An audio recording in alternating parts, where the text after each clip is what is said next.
आज हम बात करेंगे ऐसी संस्था की, ऐसी ऑर्गेनाइजेशन की जो कि काफ़ी अपने आप में इम्पोर्टेंट रोल निभाती है देश सेवा के लिए। देश सेवा जब तक रहती है, जब तक आदमी के बदन पर वर्दी रहती है या फिर उसके अंदर कुछ करने का जज़्बा होता है। हम बात कर रहे हैं उस अग्निवीर योजना की जो काफ़ी दिनों से चर्चा में रही, पहले भी काफ़ी चर्चाओं में रही, जिसका नौजवान जो यंगस्टर थे उन लोगों ने काफ़ी विरोध किया इसका, और इसके विरोध के तहत भी इस योजना को लागू कर दिया गया। लेकिन अब ये योजना फिर से एक बार चर्चाओं में है। उसका मुद्दा क्या है, क्यों ये फिर से चर्चाओं में आ गई, इसकी हम पूरी चर्चा करेंगे इस पूरी वीडियो में। तो आप सबसे रिक्वेस्ट है कि मेरे चैनल को सब्सक्राइब कीजिए, लाइक कीजिए, कमेंट कीजिए। नमस्कार दोस्तों, मैं प्रतीक कुमार एडवोकेट आज फिर एक नई वीडियो में आपका स्वागत करता हूं। उम्मीद करता हूं आप और आपके परिवार में सभी बहुत अच्छे होंगे। तो दोस्तों, आज की जो वीडियो है वो काफ़ी इंपॉर्टेंट है, क्योंकि ऐसे टॉपिक के ऊपर चर्चा करेंगे इस वीडियो में जो कि काफ़ी दिनों से चर्चा में रही कि, और उसके बाद फिर ये चर्चा फिर से उठ जाती है एक दिन। किस लिए? क्योंकि इसमें कुछ ना कुछ, कहीं ना कहीं तो गड़बड़ थी।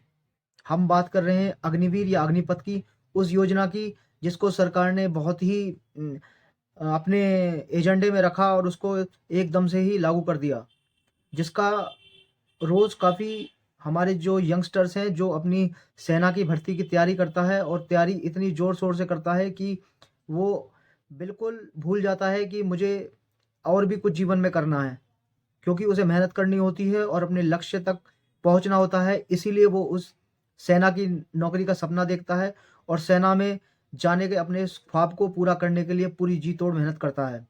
और ये खास तौर पर हमें देखने को मिलती हैं उन छोटे बड़े गांवों की, जिसमें नौजवान अपने शरीर को उस तरह से तोड़कर रख देता है, उस मेहनत को इस तरह से करता है कि वो एक दिन सेना में जा सके और सेना में भर्ती हो सके।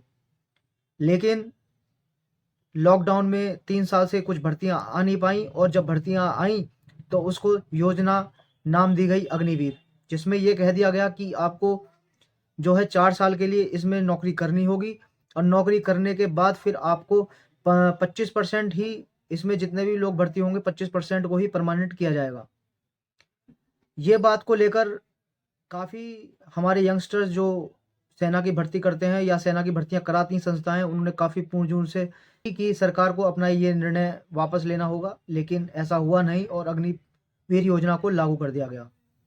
हालांकि ये आई गई बात हो गई और लोगों ने अग्निवीर का सहारा लिया, और अग्निवीर में जाने का जो बच्चों का सपना था उसे भी पूरा करा। और कुछ लोग जो अग्निवीर में भर्ती हुए, अभी कुछ मीडिया रिपोर्ट्स ने ये भी छापा कि जो अग्निवीर में भर्ती हो रहे थे वो बीच में से ही ट्रेनिंग छोड़ छोड़ कर आ रहे हैं। क्यों? क्योंकि उन्हें लगता है कि अब सेना में भविष्य नहीं है, और 4 साल की नौकरी में क्या भविष्य होगा, ये सब आप और हम अच्छे से समझते हैं। हालांकि इसमें यह भी कहा गया था कि आप जब इसमें 4 साल की नौकरी करेंगे तो हम आपको अदर सर्विसेज में भी छूट देंगे। लेकिन ये एक लुभावना सपना जो सरकार ने दिखाया था वो यंगस्टर को समझ में नहीं आया, और वो अग्निवीर की ट्रेनिंग से ही, जो 7-8 महीने की जो उनकी ट्रेनिंग है उसको ही छोड़कर बीच में चले आ रहे हैं।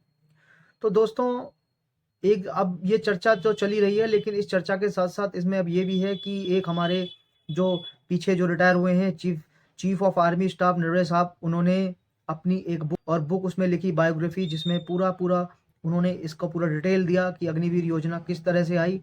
और उस बुक का नाम है 4 स्टार्स ऑफ डेस्टिनी।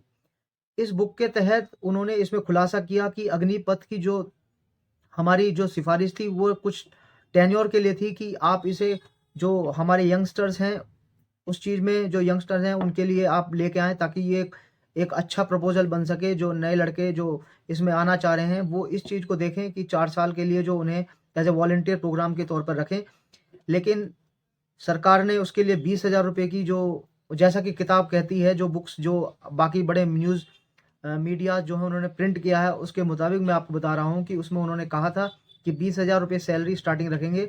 लेकिन जनरल साहब की सिफारिश पर इसको 30,000 रुपये किया गया, तब ये स्कीम को अप्लाई किया गया। लेकिन ये स्कीम सिर्फ और सिर्फ आर्मी के लिए थी, लेकिन अब बात आ रही है नेवी और एयरफोर्स की।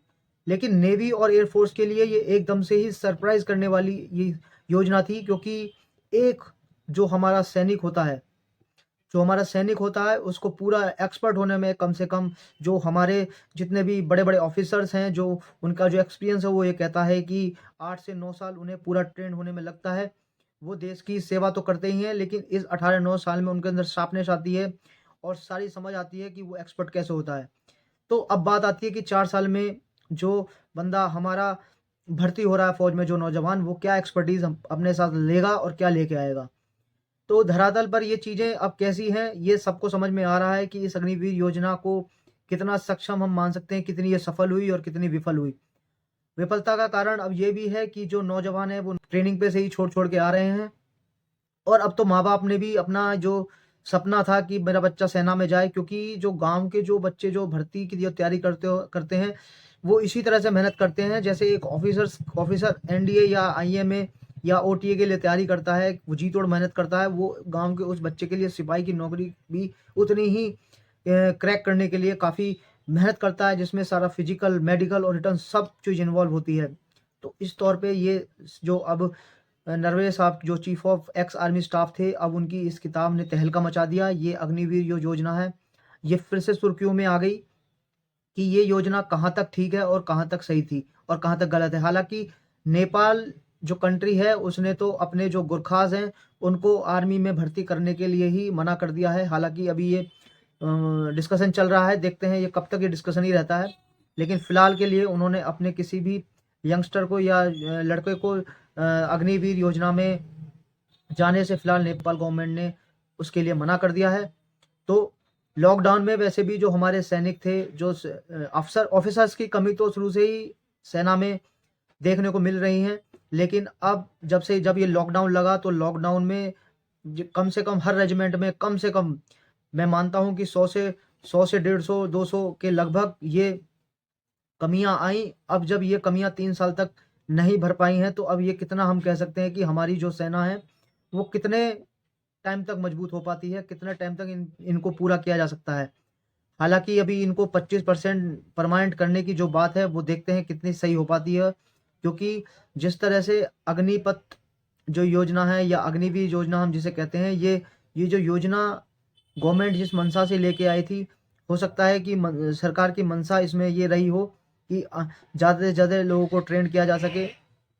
लेकिन ये योजना नौजवान को तो अब बिल्कुल पसंद नहीं आ रही है, जिस तरह से वो ट्रेनिंग पे से ही नौकरी को और छोड़ कर आ रहे हैं। अब उनकी पॉलिसीज़ भी कहीं पर विफल होती नज़र आ रही हैं। बाकी अब तो जो ये हमारे नरवणे साहब की जो ex chief of army staff की जो ये बुक जो छपने वाली है, अब तो इसमें ही मालूम पड़ेगा कि अभी और ये कितने खुलासे करेगी, जिस बुक का नाम है 4 स्टार्स ऑफ डेस्टिनी, इस बुक का नाम है।